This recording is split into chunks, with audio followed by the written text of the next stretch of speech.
Okay, looks like we're going. All right, episode 1 of Sort of On Brand YouTube channel. I'm Camden Burnatz. You are? Who am I? I'm Josh. I'm Josh Shear. That's my name. Awesome. Camden and Josh. We worked. Or Joshua? Yeah, like when you're mad at us in the comments, use my full name. Yeah. Okay. Yes. And you can use my shortened name, Cam. No one really calls me that, but Camden, Cam, that works. We're excited to get going on this. You what? Did none people call me Cam? No. No one really does. I've known you for years now, and do people do that? A few people over the years have called me Cam, but I usually introduce myself as Camden, and they just stick with Camden. So they struggle with my last name, Burnatz, Bernatz.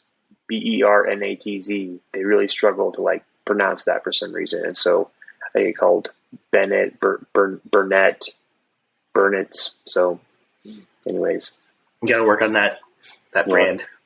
Yeah, exactly right. Okay, so that's the topic and the nature of our YouTube channel, our show here, Sort of On Brand. We wanted to start this right to talk about branding, but from a lot of different angles. So not just a purely academic or instructional angle, but a little bit of that. Not purely just for our own personal interests and passions, but a little bit of that, and for some entertainment value. So, do you have anything to add to that, Josh? What is Sort of On Brand as a channel mean to you? I mean, for me, it's definitely just a chance to geek out about stuff that you and I talk about all the time anyway.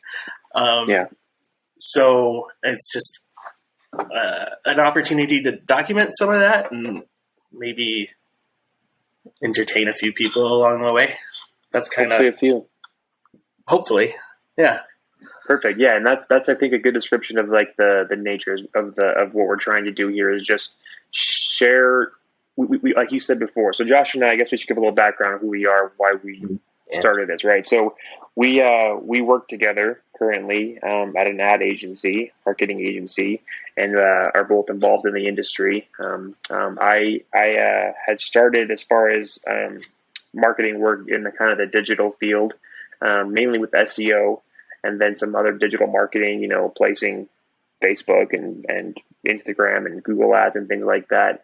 But over time, I kind of transitioned, and now I'm a little bit more into the branding specific work. I do a lot of copywriting and brand strategy and help oversee some of the creative direction of things at our agency. I've always had an interest and passion to understand and experiment with and just observe the branding element of marketing and advertising, which is to me the kind of the psychology of it. And that's another little piece of my background is I have a degree in psychology. I thought when I was going to school, I thought I wanted to get into counseling and therapy, and still an interest in me on the side as well. But as I was in school, I kind of discovered marketing and advertising and branding and whatnot. And I really liked that for a lot of other reasons besides the psychology aspect, but then including the fact that I'm like, this is like applied psychology, not so much in the therapy sense, but in the what makes people tick. We could turn this show into a therapy show. It might be a little bit of that. So anyways, also talking about me, that's my background, and I've known Josh through work. And so then, Josh, who are you? What do people know? I'm just a normal dude who found his way into marketing. I have a degree in journalism, spent years doing the whole journalism thing, from being a beat reporter and showing up to city council meetings and fatal car crashes to then being a news director for a series of sites. You showed up to the car crashes, on site? Oh, on site, yeah. Oh, man. Oh, the stories. That's you Nightcrawler? You seen that movie?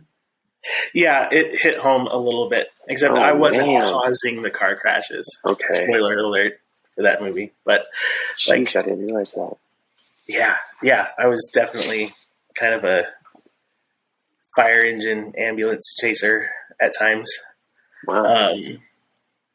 It was a small community, and if you hear the sirens, everybody wants to know what's going on. So were you like first on the scene, like before police and stuff, or were you like called out after it became aware that something had happened? I usually like found my way to a scene shortly after authorities got there, because usually I'd hear it through like a police scanner.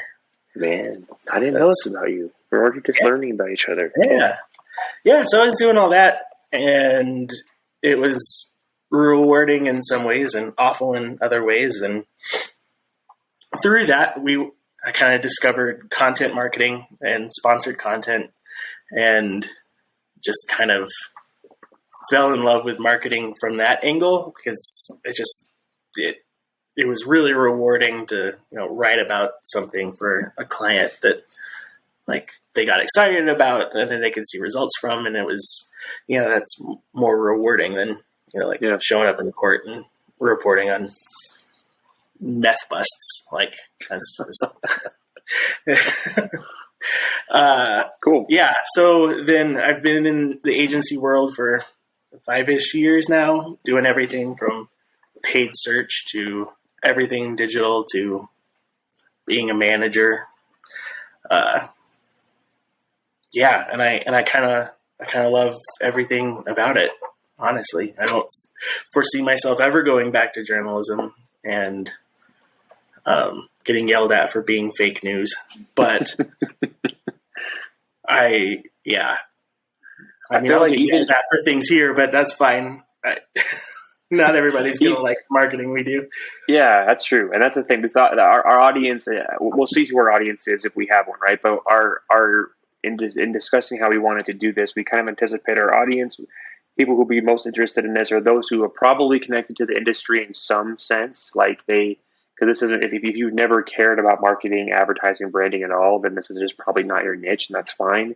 But we might get some people who are just have a passing interest, because you don't have to be, we're not going to talk like shop all the time where it's just like, here's 5 ways to do this, or here's an case study broken down like scientifically. Like it's going to be 2 guys who just like it. And I've used this phrase a few times with, I don't know if you've heard me say it or not, but like to me, branding and advertising, marketing, it's like my favorite game. Like, not that we don't take it seriously. It's important for our clients and for the businesses that need it, but it's a game for me. It's a never ending game, because as soon as you do something, the competitor pivots and moves, and it's like chess and trying to get the right message to the right people at the right time. Right. And so to me, it's my job, but I enjoy observing it and thinking about it and strategizing even outside of work hours and out. So hopefully there's people like that out there that find maybe some like value, like some learning value in it, but also maybe just something to hear like-minded people who enjoy it as well talk about it, and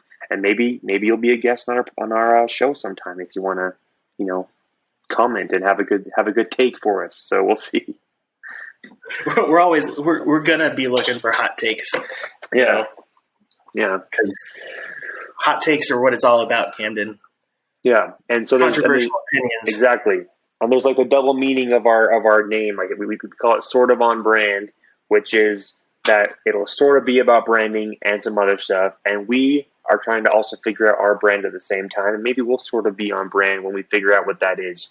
And so this is our first attempt at this. We haven't been YouTubers in the past, and we're learning the ropes as we go. So bear with us, but we're excited to figure this out and find the people out here who like to talk about this stuff like we do. Yeah. Do we need to talk about the hours you spent working on logos last night? Like, I don't know how productive those hours were, but we, as much as we're involved in the industry, neither of us are designers. I work with designers every day, but I am not the one doing the designing. So we're working on logos a little bit, and we'll get there. We're gonna. If this was the 90s, I would have run out of my text limit, I think. That's true. We've been texting a lot. So yeah. Maybe we need to recruit someone in the comments to make a logo for us. We'll have one. By the time you're seeing this, you should look down at a little profile photo. We'll have a logo there. But if you think you can top it, come our way and we can use your services maybe. Anyways, all right. You ready to get going into this? Is that enough about us? Yeah, I think these poor souls will hear enough about us over time. So, okay.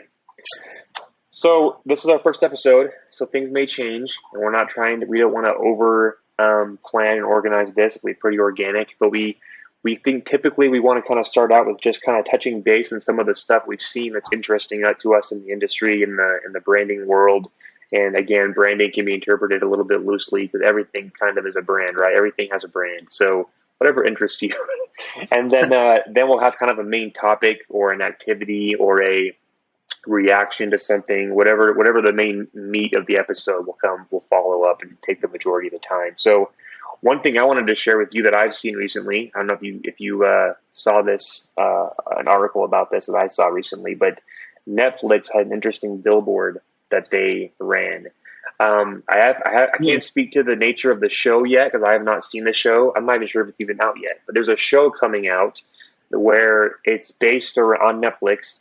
That's based around this. It's kind of a horror type genre where somebody is getting like text messages from someone from the grave.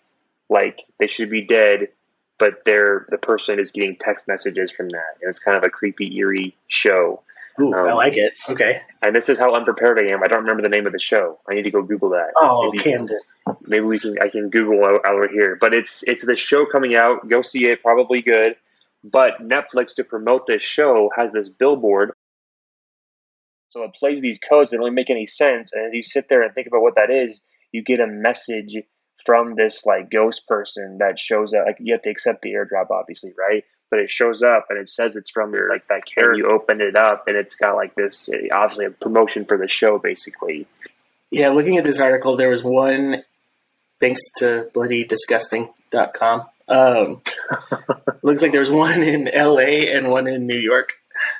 Okay. Yeah. So anyways, I don't know how effective it'll be in driving viewers of the show or Netflix subscriptions or whatnot, but definitely something I thought was kind of cool to use a technology that you don't often use in marketing at all, really, but especially with, outdoor billboards.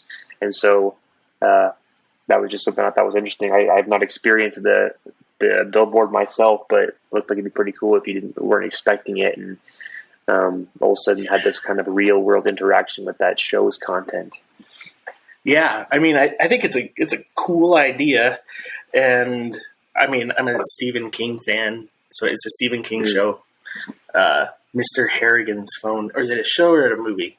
Okay, so maybe it's not like the most comprehensive marketing plan because I don't know what it is. Yeah. But it's a teaser. Okay, but this also makes me think about the stuff that the Smile movie did. Like a month or so ago, like having creepy, like the whole premise is, I guess they get like, I haven't seen it, but they get like possessed in some way and they just start smiling and it's creepy. It makes me think, which is like, but then the producers like put people like in stands in baseball games and like they had somebody show up in the audience at Good Morning America. Like, So people don't know what we're talking about. Basically, it was like this guerrilla marketing tactic for that Smile movie where people are just creepy smiling out of context, and that's like no word, just like big smiles. Yeah. And they pay these people to show up at big events where cameras are going to be on and just be doing that smile face in the background. So a Major League Baseball game, Good Morning America crowd. Where else? There's a few more I saw. I think a few other sporting events, basically. And they have a shirt that says Smile, right? And then just say Smile on it. I think so. Otherwise, it's just a weirdo in the crowd, but then you can know it's attached to the show. So and again, it's like most of the people in that's one of those situations where the people in the moment witnessing that are just a small group and may or may not get the connection. But because it was this thing people noticed, then you get buzz and the PR circuit talking about it, and that produces way more impressions than the guy in the shirt was going to. And that's I love that creativity. Yeah, I think the cool thing about the Smile one for me was it was picked up by like normal people. It wasn't just like industry organizations talking about it. It was like people were sharing clips of it on TikTok because it was so freaky.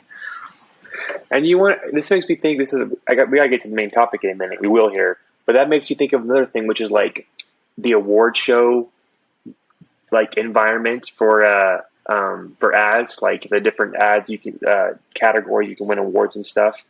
Like there are some marketing or advertising tactics that are so like unique or obscure that it's like, what categories does that fit into? Like, is that like, you have a 30-second spot or a Super Bowl commercial or like a bill, like, yeah, that's an expected medium, and those ones can win awards. But it's like, how do you recognize the creativity or the effect of like people putting smiling faces and t-shirts into a crowd and getting a buzz created about it? Like, it's just, I don't know. I feel like they should get some kind of an award. I think awards are stupid, but I agree. But if you're going to give them, like, if you're going to give them, you gotta be all encompassing. You gotta be accepting, and there's a word I'm looking for. Never mind. It doesn't matter. This is gonna happen. So if someone's a show, so if this YouTube channel blows up and we're so awesome, someone wants to give us an award, you're not going to accept that award? I mean, I'll accept it, but I just want to do something cool. And if somebody wants to reward us, great. But I'm not doing this for the accolades. But maybe that's my problem. Maybe I do need to work on my personal brand. That's a topic I want to talk about at some point. Is the difference between like a product brand and a personal brand. I've been thinking about that a lot lately. But yes, that's not what we're here to talk about today. But it's like definitely on the episode list. Because cool. Like, I don't even who am I? Who am I? This is turning into therapy. We have to do that for a different episode. Discover who you are. Okay, I'm sorry. I'll stop. Okay. It's all right. I'm just having a bit of an existential crisis. That's fine. Okay, well, if that stresses you out, think about this. I'm going to get into the topic now. Imagine this, okay? Imagine you are a business owner. You've got over 1,100 stores in all 50 states, okay? Over 15,000 employees, but they're all temporary employees. You're only open for like 2 to 3 months of the whole year, and you have to restart every year. That sounds like a logistical nightmare.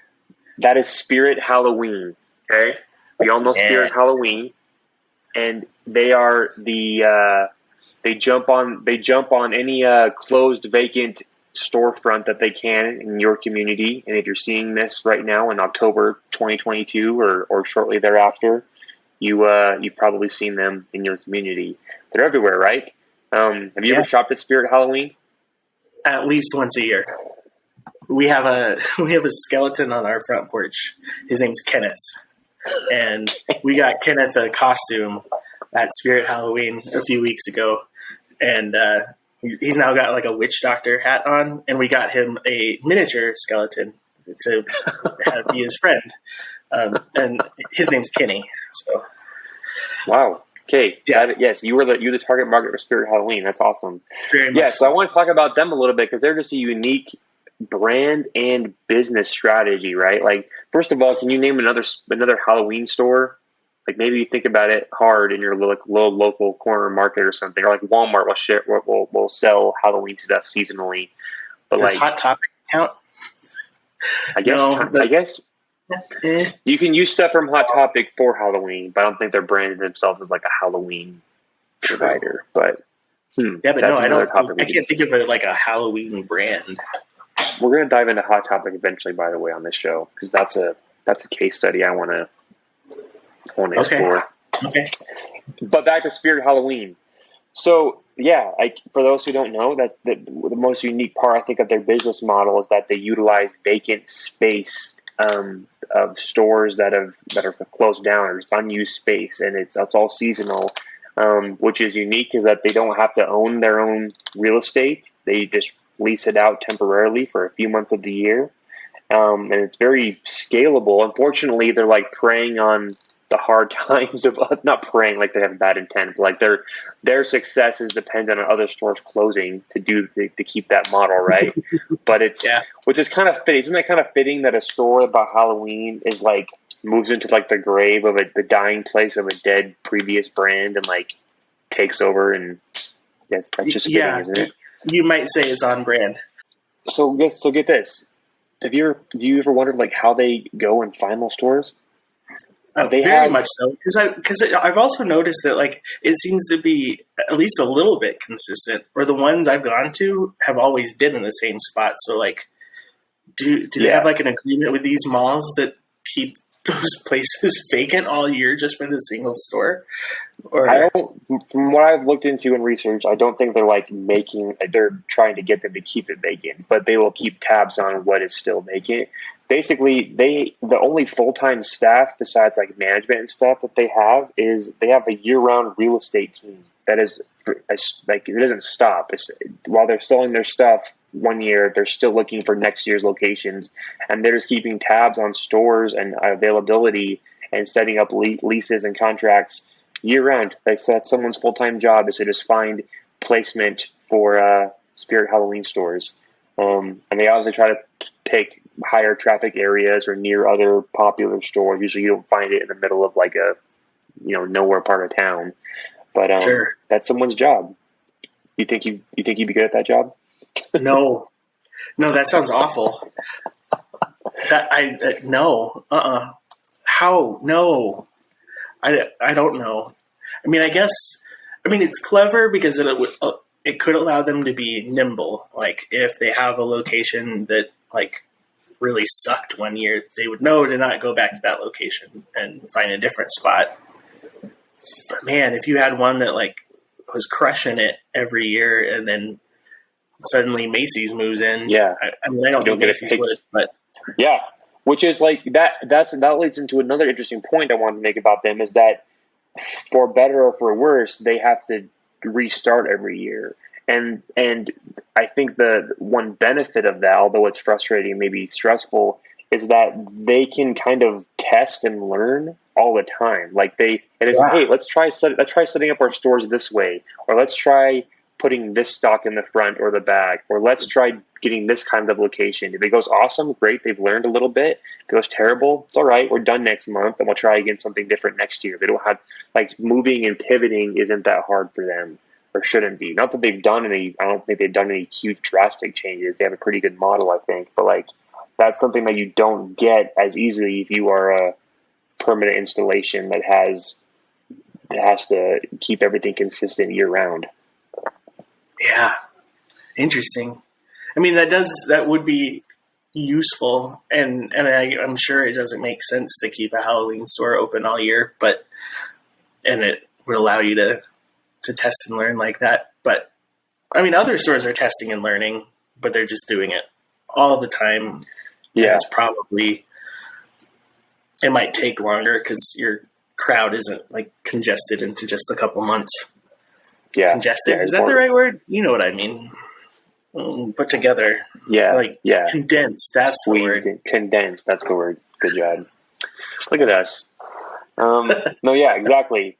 And another thing that they do is obviously the nature of what they sell is very unique, like fake bloody knives and creepy masks and weird. So obviously that stands out already. But they do a really good job. If you've been in there in the last few years, they have a lot of in-store installations. Like not only do they have some of their like animatronic and things going so you can see it in real time, but there are some places that have the space to do it that they'll set up like little haunted houses inside of their store or things like that. Have you been one that has like that? No. Like I've seen some of their like setups where they've got like in the main store, there's like a little like tube you could walk through, and there's flashing lights and and I think there's a really creepy one this year that I like scary things, but there was one that bad vibes. It didn't have hands.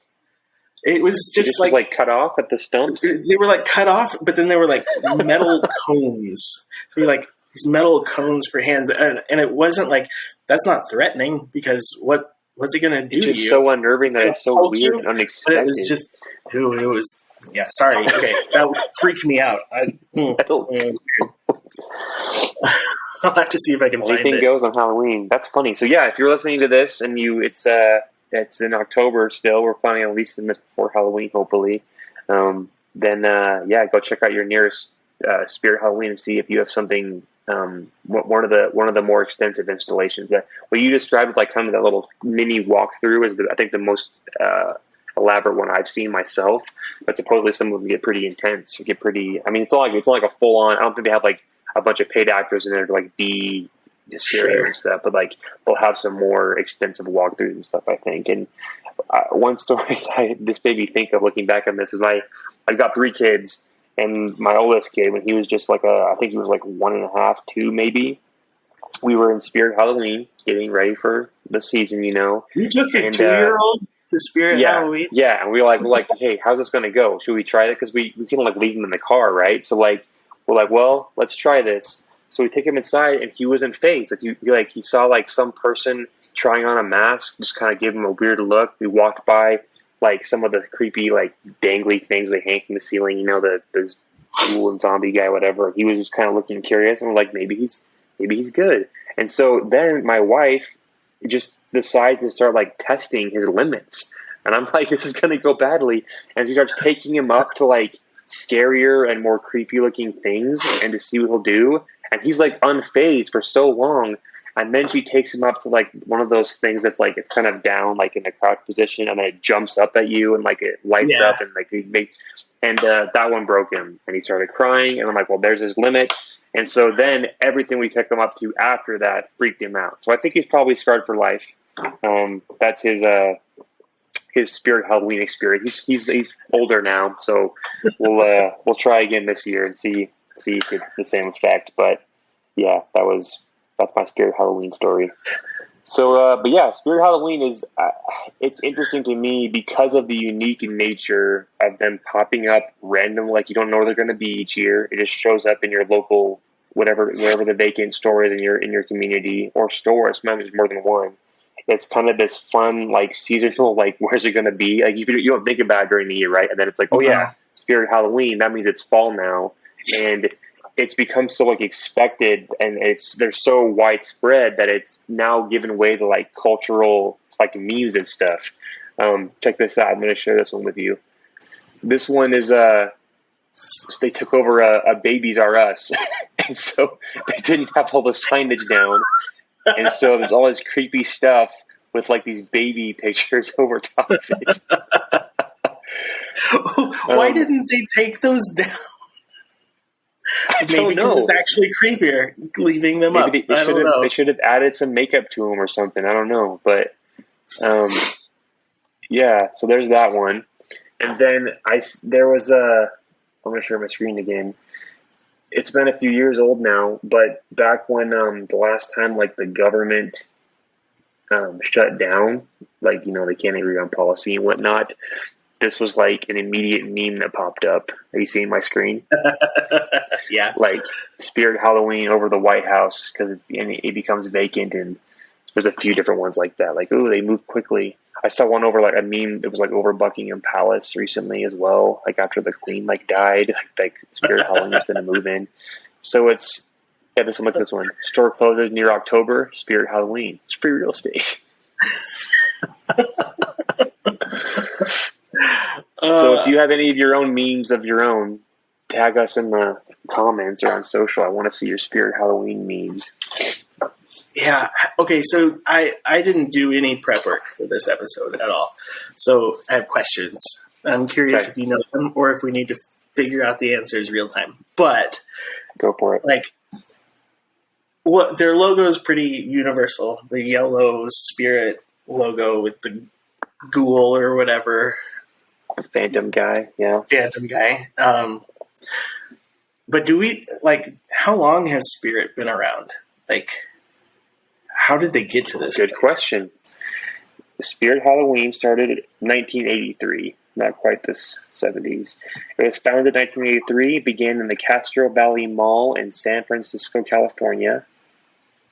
It has headquarters in Egg Harbor Township, New Jersey, currently. And in 1999, the store had 60 seasonal locations. That was 1999, and last I checked, they have over 1,100 now.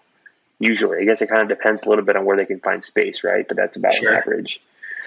Today, the pop-up retailer opens over 1,000 locations across the United States and Canada each October.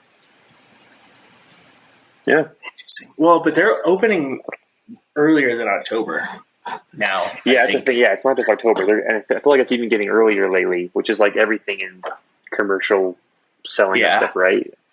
There's been Christmas stuff on the shelves for a while. I think when we went this year, it was probably like mid-September. Imagine having to like organize that, and they send people to New Jersey headquarters, like the store managers or directors, whatever they call them, to be like trained and stuff. But then you've got to go find your local community staff to help learn how to stock and run the register and do all that stuff. And it works. And if you have a terrible employee, they're going to be gone in a couple months anyways, right? So I guess it doesn't matter as much. Yeah, that's true. In this day when it's hard to hire consistent good work, or I feel like it is anyway. Yeah, that's a plus. So, okay, I'm like a bit of a Halloween nerd, but not so much of a nerd that I don't know the answer to this question either. But like, they have a website. I pulled it up. I'm looking at it right now. Okay. And you can buy stuff on it. What's keeping them from? Obviously, the in-store experience is profitable. Otherwise, they wouldn't keep doing it. But what's keeping them from just being online all the time only? I'm sure or is like the physical location so important to their brand that it just wouldn't make sense?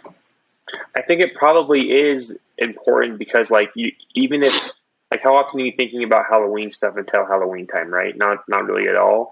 And you kind of need it quick, and you want to try stuff on. You want to go explore. Like, some people know exactly what they want to be each year already, right? If they're going to dress up. But I know a lot of times people will go to those kind of stores to just be like, what's out there? Ooh, that'd be fun. I should do that. Or I should put that in my hair. Or I should do that makeup, whatever. And so I think some of that, like, in-person browsing probably leads to a lot of sales. And I'm just imagining. And so it's kind of like those stores are, I mean, every storefront is for awareness. People, they want their sign to be recognized and seen. But I think those, even more than some other stores, are really just like pop-up billboards to make you remember, hey, Halloween, and we're here, and you need to get time's running out. And so I imagine that's the value in that. But they do have, and I looked into this, well, we can tag it in the description. They have a pretty active TikTok page. I'm sure they're more active during the Halloween season, I'm sure. But they've got a variety of videos you can see on TikTok where they either give costume ideas or just show the different products they have for sale. And it's all kind of a, playful but like creepy vibe. And they have, scary music in the background and stuff like that. And have a very on-brand TikTok page. So go check them out if you want to see. It's like the perfect TikTok's a good spot, right? Because TikTok's already has people who are doing like the cosplay, costume, makeup. Like that's a whole corner of TikTok, right? And they perfectly connect into that because their whole brand is to give you the stuff to help create the costumes and stuff. So that's cool. I wonder, like, at this point, like, Spirit can't like go through a rebrand. Like the visual experience of their identity and those banners that pop up, like you were showing on those White House memes, like those are so iconic at this point that it would be a detriment to the brand to do any changing. That's an interesting thought experiment. Like think if you somehow wanted this, if there was a new Halloween store that kind of offered a similar experience, totally different brand, and I wanted to get on the scene right now, how well could that happen? Like, do they own it because they're the only ones who want to have a temporary Halloween pop-up store that, like, is the nature of like having these temporary stores isn't that unique, but it's kind of unique to them in the way they've done it for Halloween specifically. Mm-hmm. Do you think someone else, like, I want to see a branding battle between zombie something Halloween or whatever you want to call it and Spirit Halloween, and see, that would be an interesting thing to follow. Is maybe there is someone, but obviously Spirit's winning in my mind because I don't know of anybody else. So yeah, I can't. Yeah, you'd have to. I think in order to be successful, you'd have to have like a bit of a copycat brand, and then that's legally risky. Because are people going there because of the brand? It's like, I mean, it's hard to tell when you're the only game in town. Really, is it like brand loyalty, or is it like that's where you buy Halloween stuff? Like, could Spirit Halloween say, you know what, we're also going to do Spirit Christmas, And from November to December, as soon as Halloween's over, our stores become Christmas decoration stuff. Would people do that, or they're like, no, you are the Halloween guys. I want to go to the home store or whatever, or Target for like my decorations. And does Target sell decorations? I don't know, but sure, Target sells everything. But yeah, I don't know. I don't think they could, or it would have to use a different brand though. Like I know there are Christmas pop-up stores, like that happens, but I can't think of like a big national brand that does it, or at least not off the top of my head. But I don't know. Spirit Christmas. I mean, you need a more specific market. You need like Spirit Hanukkah or Spirit Arbor Day, like something that doesn't Arbor Day. Okay, Spirit. That's how you remind people middle of the year. You just pick a random holiday and throw up a few stores. What if the economy is like booming and there's no vacant stores to use anymore, and they have to have like half their inventory out there? Hasn't happened yet, but no, and I don't think it will. Like the fact that most malls and stuff are falling apart anyway. I mean, I think they've done a little bit better. That's the thing. Malls is like where you go now. Yeah. I think malls are doing a little bit better than they were pre-pandemic, just because everybody was sick of staying at home, and buying things online. But I don't. My gut says that's not sustainable. Yeah, malls. That's a whole nother episode we could do. Is like the rise and fall of malls and what that space is. Can you revitalize it, or what's that going to turn into? Like, there's a lot of kind of vacant mall spaces that were like. Have you ever been to Prim, just outside of Las Vegas in Nevada? They have like a big shopping center there. It's like a little oasis thing. Anyways, I was there last summer, and huge place, big ornate like designs, and a statue in there. Like you can tell it was made for like big crowds, and it was just like completely vacant. Part of it was being renovated, which is part of the reason it was closed off. But like it was a Saturday right outside Las Vegas, and like everything was just closed. Well, I mean, if you're in Vegas for the shopping, you're there for the wrong reason. That's true.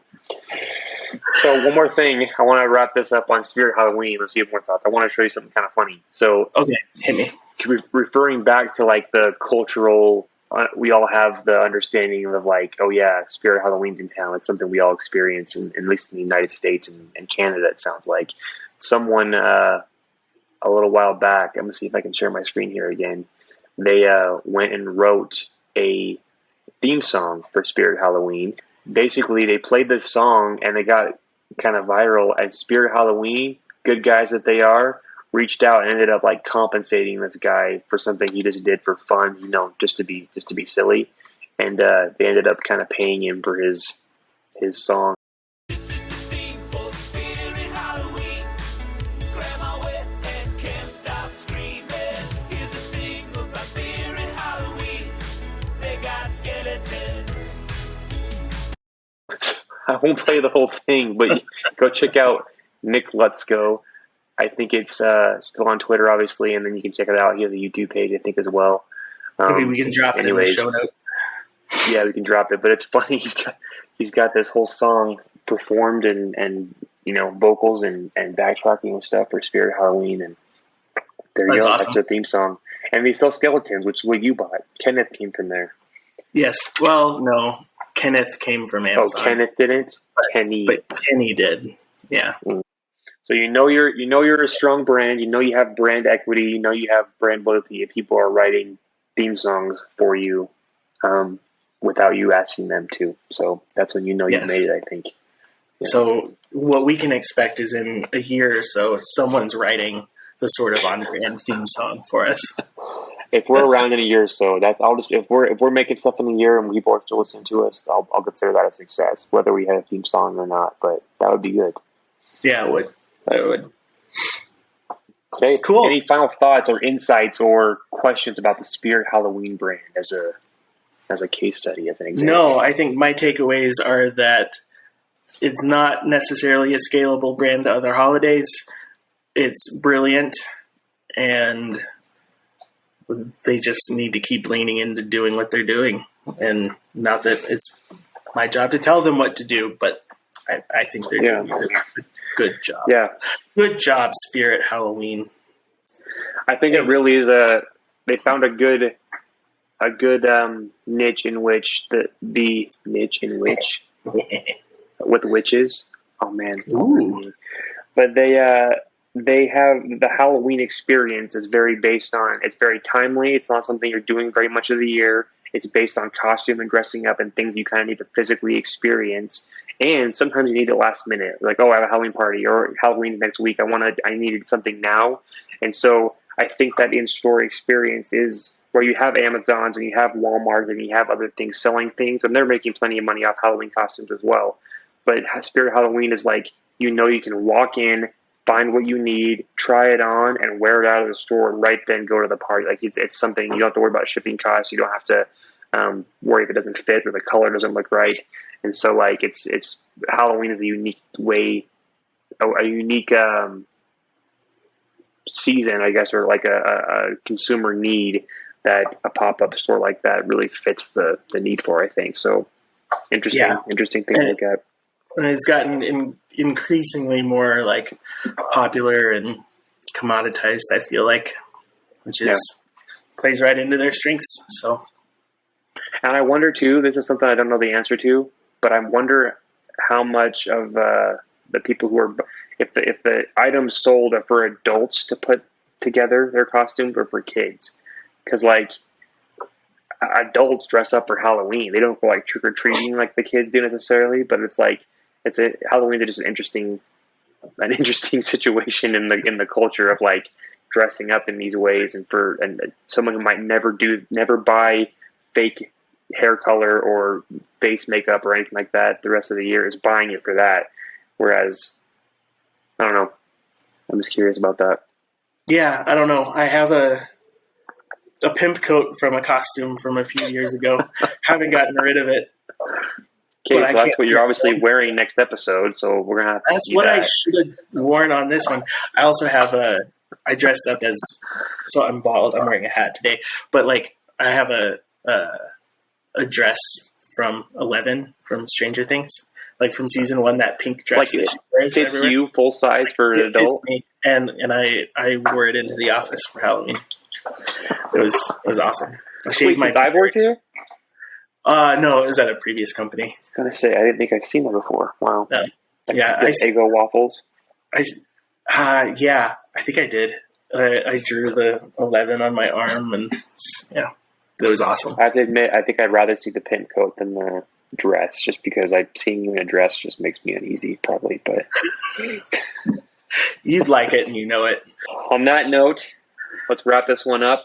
Okay. Thanks for listening if you have, for watching to the end if you have. We appreciate that. And of course, like we said before, this is our first foray into YouTube channels, and we'll have a variety of different topics, some of them more specifically tied to a brand, some of them about the nature of branding, some of them just reacting to commercials and things like that. So if that interests you, of course, we encourage you to like and subscribe so you can see more of our stuff. And any sign-off thoughts from you, Josh?